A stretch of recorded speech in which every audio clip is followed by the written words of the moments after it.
Hello and welcome to Betfred's Football Show. It's the road to Euro 2024 in Germany. It started for England last night. Former England goalkeeper Paul Robinson is alongside me. We'll talk about the game in a moment and qualification.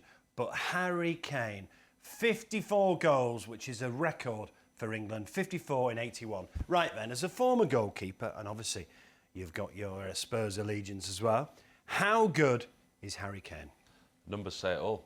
I mean, I think you take the international thing away from him, you look at the numbers that he's got in the Premier League, in a Tottenham team, and I've said to you before, a Tottenham team that's underachieved. I mean, I've taken criticism because of the way that people have looked at that as criticism at Tottenham. It's not criticism at Tottenham, it's fact. They haven't won a trophy since 2008, since I last played, that's how long ago it is. And he's scored the goals that he's scored in a team that hasn't won anything or hasn't achieved in that amount of time that he's been there. You take his goals out of that Tottenham team, where would they be? I mean, it's frightening to think where they would be without him over the years. I think internationally, his record's incredible. I mean, he broke the record last night, and in much shorter time than Wayne Rooney did it. And if you look, Rooney was 53 in 120. And he did it a lot quicker. You look at the structure of his goals, though. Only 6 of Harry Kane's England goals that are counted in that list came in friendlies. 16 of Wayne Rooney's were in friendlies. And I know there's an argument now the Nations League come in and there's not that many friendlies, but that's only in very recent times. So 6 were only in friendlies. He scored, I think it's 12 at major tournaments as well, which obviously he's had more opportunity to than Wayne Rooney, but he's scored in big games. He showed last night, he stepped up to take the penalty, showed his character. His all-round finishing ability is incredible. He's been one of the best strikers in Europe consistently for 10 years, 10 years, without a shadow of a doubt. And to do that at club level where your team aren't challenging at the top of the league every week, aren't winning trophies, his personal achievements are phenomenal. Some people might point towards some of the teams he scored against, but how difficult is it to score 54 goals then at international level? Well, who else has done it? Nobody. I mean, it's difficult enough to pull on an international shirt. I mean, quite often you think and you talk about the England squad, the amount of caps that England's players have got. You know, the possibility of becoming a professional footballer, Premier League footballer, is slim.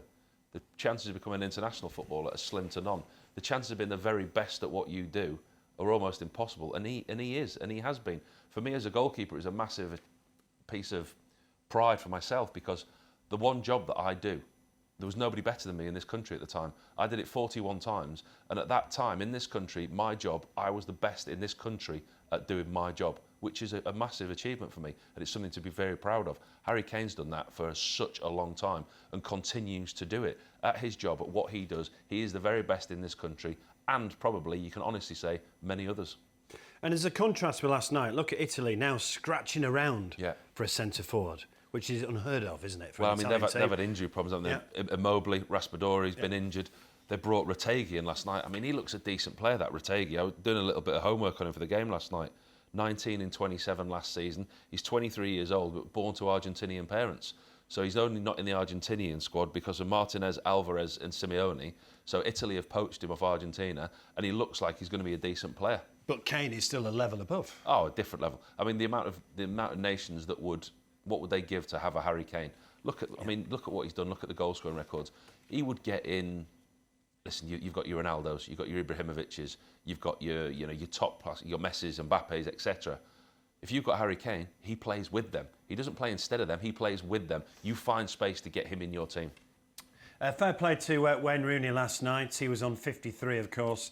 Congratulations, Harry Kane, on becoming England's all-time leading goal scorer. I knew it wouldn't take long, but that was quick. Great man, unbelievable goal scorer, an England legend. Congrats, Harry. You play with Wayne. I thought, full respect to Rooney last night. Yeah, very respectful. And just a nice touch, really, isn't it?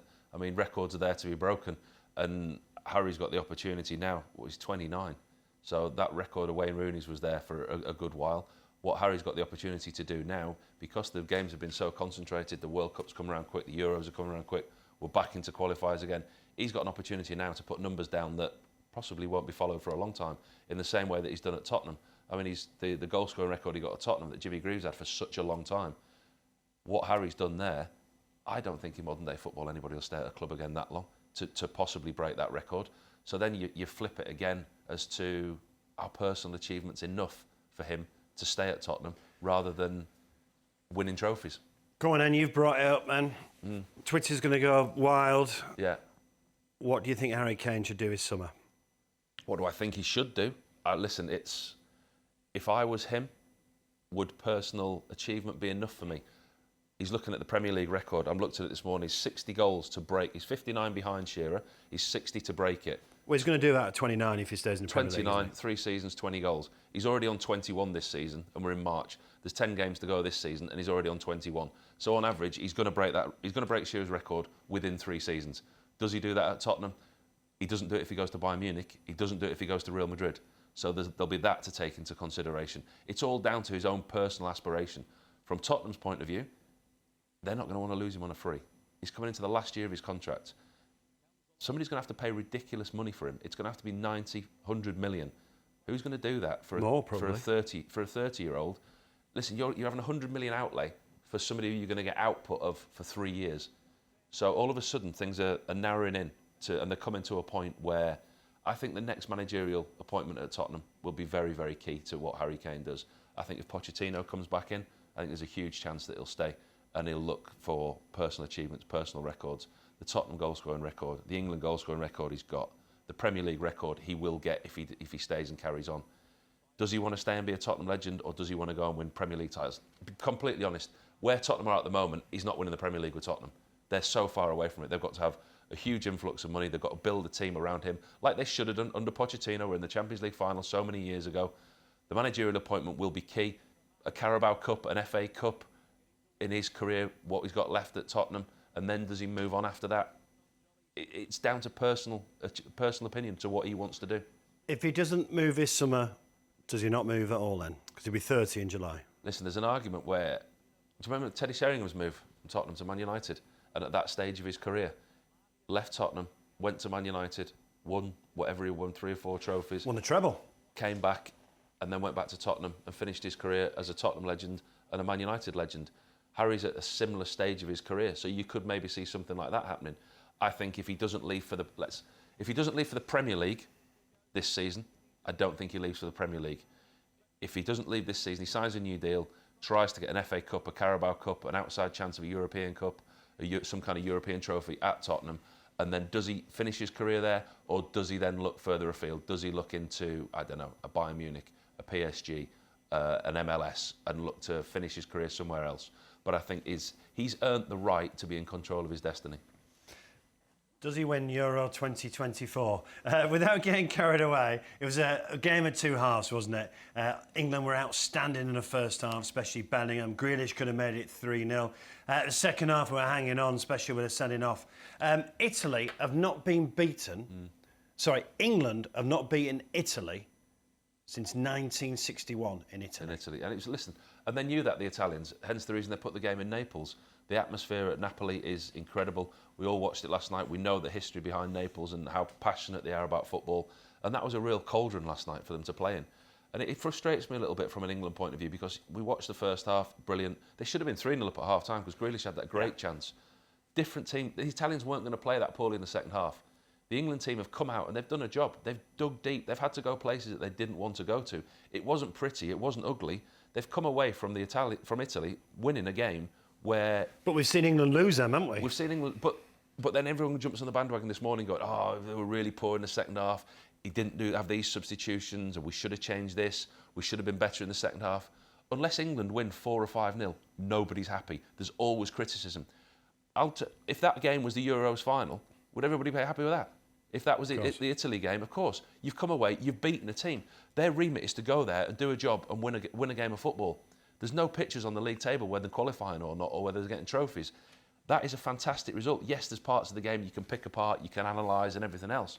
But actually, the crux of it, it was a fantastic win and a great away performance. Could you argue that Southgate's substitutions could be quicker? Yeah, absolutely. That's one criticism you can give him, the in-game management. I mean, England at the point last night, for want of a better word, were under the pump in the second half. They were struggling. Calvin Phillips looked leggy. He's not played he played 50-odd minutes for Man City. Was he on in because of illness to I think so, yeah. You look at what he had on the bench. These other options were potentially Phil Foden deeper. Well, you could tell that there must be something wrong with Henderson when Conor Gallagher came on. Yeah, he was ill last night. Gareth Southgate said after the game he was ill. He had Conor Gallagher, Maddison, he could have played deeper, but I think Phillips was his only option, and he wanted to play with those two deep-line midfielders against this Italian team.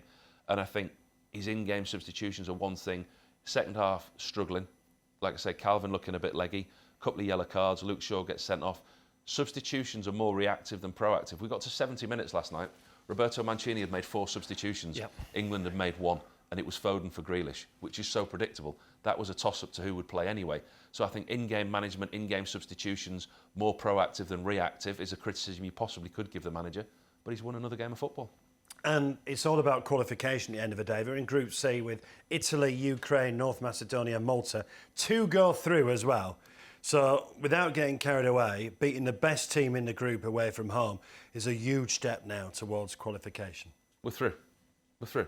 You aren't going to get any value in back in England to get out of this group like you wouldn't at the beginning of the group. No. I mean, yes, they've got Ukraine at home on Sunday at Wembley.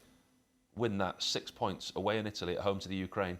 You've done it. No disrespect to North Macedonia, who we know beat Italy in the knockout to get to the World Cup. So there is a job still to be done. North Macedonia, they took the result away, in the playoff against Italy for the World Cup. So there's a team there. Malta, you wouldn't expect England to lose to either of those, but they've taken the 3 points away in Italy, beat Ukraine this week. Listen, we're done, but we always do. We always qualify. 9 times out of 10, England qualify. They qualify well, and they qualify with ease. England will go through group winners. What about Ukraine then? Sunday at 5 o'clock, beat Scotland in June in the knockout for the World Cup. Drew 0-0 with Scotland in our last game in September. What about the Ukraine at home? Yeah, it's a tough ask, and especially with everything else that surrounds the fixture as well, with what's going on in the Ukraine at the moment. There will be a lot of sidelines and side stories to this game. But England have got to be very professional about the game.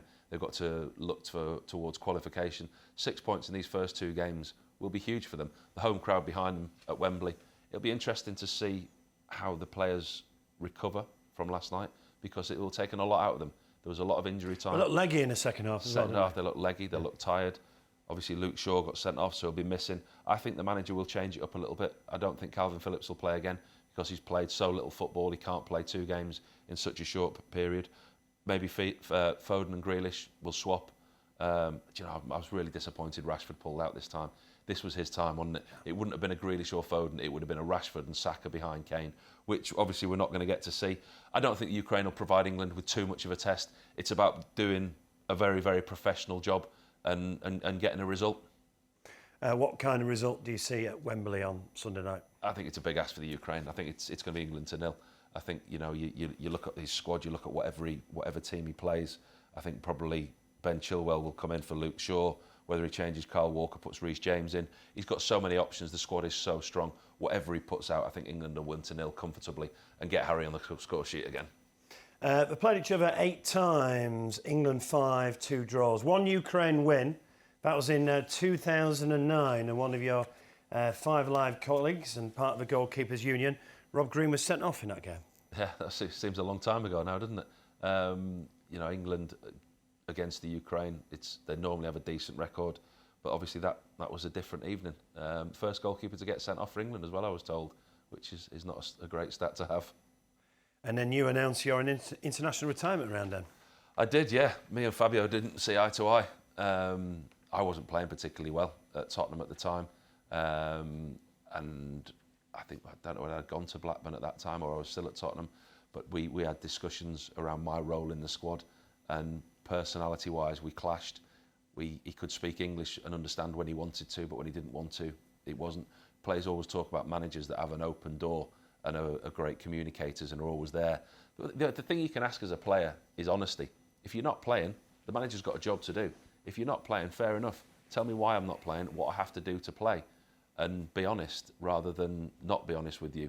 And there's a certain way of treating players, whether it's a dictatorship or as sensible, a human way of treating players, a language that you can respect and respond to and be treated as adults rather than a dictatorship. And there's certain things that me and Fabio didn't see eye to eye to. We had a conversation, and in all honesty, I was just waiting to be picked into the squad so I could turn around to him and say, no, thank you, not while you're still there. Do you often wake up and think what could have been? That England squad you were with, Rooney, Gerrard, Ferdinand? Yeah, and I think I went too early as well. I think I retired too early. He was the reason for my retirement and the way that the squad was, the dictatorship. And actually, at that age where I was, I didn't want to travel the world sitting in a stadium watching England, because I was going to be number 3, number 2 at a push, or number 3 where I was. And having been number 1, it's a hard pill to swallow. And you know, when somebody says there's a pride thing involved as well, but also when you go away and you train so intensely with England, and then there's nothing at the end of the week, you just sat in the stand. I may as well sit in the stand with my kids and watch it, or sit at home on the telly watching it. So that was kind of the stance that I took as well. But actually, so from an international point of view, yeah, I think I probably did go a little bit earlier than I should have done, but there was reasons behind that, and I don't regret it, but I think I could have had more of an England career. And I think the 2006 squad, yeah, you compare that to Euro 96, the squad there, ours was the so-called golden generation, wasn't it? I said to you so many times, I think the thing that we missed was structure. We were 4-4-2 or 4-4-1-1.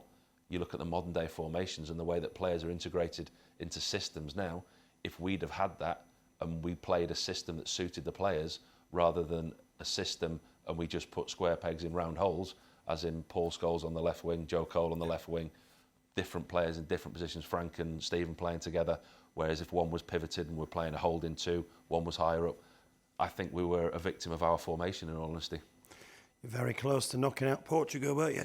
And anything could have happened. Fine margins, yeah, hindsight, but yeah, one of those things. Right, fine margins. Spain, Scotland, Norway, Georgia and Cyprus in Group A. Scotland kick off their campaign at home to Cyprus Saturday, 2 o'clock. Right, look at that group. Spain, obviously outstanding. Scotland, Norway, Georgia and Cyprus. Scotland have got a chance of making it 2 Euros on the bounce here, haven't they? Yeah, they have. They've got a real opportunity. I mean, they were top of the Nations League Group B1, weren't they? With the Ukraine, Republic of Ireland, Armenia in it. They had a decent run in that group, and this is a real opportunity for them. Listen, nobody expects them to beat Spain. Get a draw against Spain. Take the other 3 games where they've got to take the points. Norway, Georgia and Cyprus. None of them are not beatable. Away from home, it's going to be tough. Listen, it's not going to be plain sailing. They're not going to go away and blow them aside, but they've got a real opportunity now. But it's about getting 3 points in qualification, isn't it? Yeah, and taking points off the big teams, the bigger teams away from home. I'm looking at his squad that he's got now, and I'm liking what I'm seeing. Apart from the goalkeeping department, they're really struggling. I mean, they've got 3 uncapped goalkeepers. Kelly's the only one who's got 2 under 21 caps. Angus Guns pledges allegiance to Scotland. Xander Clark's coming. Both of them are the first call-ups. Xander Clark's 30. So they've got 3 goalkeepers without a cap between them. That could be an issue. But then the experience he's got Grant Hanley, Cooper, Robertson, Kieran Tierney in there. He's got McTominay. Shea Adams will get him some goals. He's getting better at Southampton. And I just think that there's a real opportunity for Scotland this time. And I think there's a togetherness. As I say, with winning the Nations League group, he's got that team spirit back together. The nucleus of this squad is what he's got, apart from the goalkeepers. And from an Englishman's point of view, I can see him getting out of this group. I can. Norway will be the biggest threat. Give us a score then for Scotland-Cyprus. This is one they've got to win. They've got to go and they've got to win this game. You know, they had a good win at Armenia in the Nations League. I think I can see him winning it comfortably 3-0. Spain on Tuesday night at Hampden. Let's move to Croatia versus Wales. Group D, Croatia, Wales, Armenia, Turkey and Latvia. Again, a group Wales can get out of, but a tough start Croatia. Croatia not tasted defeat in a home Euro qualifier in the last 15. 127, drawn 8. Well, they're good, aren't they? So it's as simple as that. You look at the record in World Cups, you look at the record in Euros, you look at the players they've got. For the last 5-10 years, they've arguably had the best midfield in world football. The players that they've got, Modric, Brozovic, the players that they've got in there are outstanding. This won't be a group-defining game for Wales. If they can go there and get anything, it will be a huge achievement for them. Croatia are very, very good on home soil, always qualify for major tournaments and always do well. You get to the last 16, the knockout stage of a major tournament, nobody wants to play Croatia because of the quality that they've got. If Wales can come out of this with a performance and take them into the next game on Tuesday at home to Latvia, if they can come away from this international break with 4 points, it will be an incredible achievement, especially as Gareth Bale's not there. Ramsey's been given the armband. It's a new Wales, if you like, without Gareth Bale. We're all going to see how they cope. Didn't do particularly well in the World Cup. I think it's going to be very, very tough for them in Croatia. If they can beat Latvia at home, 3 points out of this, A home win against Latvia and a decent performance in Croatia, I think Robert Page would take that. Gives a score then. I worry for them. I think they'll score. I think they've got the opportunity to score with Brennan Johnson in that side. Dan James, for me, I worry he doesn't play enough football. He's on loan and he's not getting his game time. There's Sorba Thomas, the Huddersfield player on loan at Blackburn, always capable of getting an assist. I think they've got enough players in there to score, but I think they'll get beaten. I think they'll put in a performance. I want to say 3-1, 2-1, 3-1. I think they'll get beat 3-1. Sunday, 7:45, Northern Ireland at home to Finland. Beat San Marino last night 2-0. Yeah, in Michael O'Neill's second spell in charge. And this is really a team that's struggling for experience. He's having to come back in, having to set up a new squad. Looking at the players, he's got Stephen Davis missing, Corey Evans, Stuart Dallas and Ali McCann, all long-term injuries. So for them to get a result, I mean, listen, San Marino played 160-odd games and they haven't won, conceding over 200 goals. This was a gimme, as you know, if you're going in golf terms. If they'd have come away from anything other than a win they had there last night, it would have been a disaster for them. It wasn't the most convincing performance. Dion Charles got both goals. There's potential in this squad. They're in a difficult group. They're at home, as you say, to Finland, Slovakia, Kazakhstan, San Marino. It's a tough group for them. It's a big ask. They're level. I mean, they've had so many inconsistent results. They lost in Greece. They won at home to Kosovo. They lost away in Kosovo. Their inconsistency will cost them. I think they'll get a result against Finland, but I think qualification will be borderline for them. Then let's finally talk about Group B, Republic of Ireland's group. What a group. Holland, France, Ireland, Greece and Gibraltar. So, the headline game tonight is France versus Holland in Group B. Oh, what probably going to watch this. Yeah. I mean, you look at the group, I think, I don't think the Republic of Ireland are going to get out of that, but I think they might beat Gibraltar. But you look at this game tonight, I mean, it's a mouth-watering time that the World Cup finalists, defending champions, lost on penalties. And then you've got the Dutch, who Van Gaal at times gets criticised for being too defensive, but I think they're going the right way. You look at the players they've got offensive players, the likes of Gakpo, Depay, Bergwijn, Weghorst will come into that. Van Dijk at the heart of the back three. He plays a back three, Van Gaal, but then 9 times out of 10 they're a back five, which I think going away to Paris tonight, they're going to be very defensive. But you look at the French side, you look at the quality that they've got. They're Tchouaméni, Griezmann, Mbappé, Giroud, Dembélé, Thuram, if Giroud doesn't play. The goals that they've got, and the thing for the French squad, again, the evolving of the young players, the squad that he's able to pick from, Deschamps. You look at the age of the French squad, and as the 2 or 3 top players get to an age and drop off, the next generation's coming through. The depth of squad that the French have got is frightening. So, on Monday night, can Ireland get anything against France? 7:45 kickoff. No, in all honesty, no. I know they're at home and it's a qualifier. They're going to have a very, very passionate Dublin crowd behind them. They won 3-2 the other night against Latvia with Ferguson getting his goal. He's been a revelation at Brighton this year. And I just think, you look on paper, they've been too inconsistent. They've not been to major tournaments for a while. Bazunu in goal. You look at the midfield, you look at the players. Some of the players are not playing regularly. Some players are lacking a little bit of quality. You put them up against the French, and no, I think it's a huge ask for the Republic to get anything against France, and I think it's a huge ask for them to get anything against Holland as well. The Netherlands, they're going to look for realistically a 3rd place finish in this group.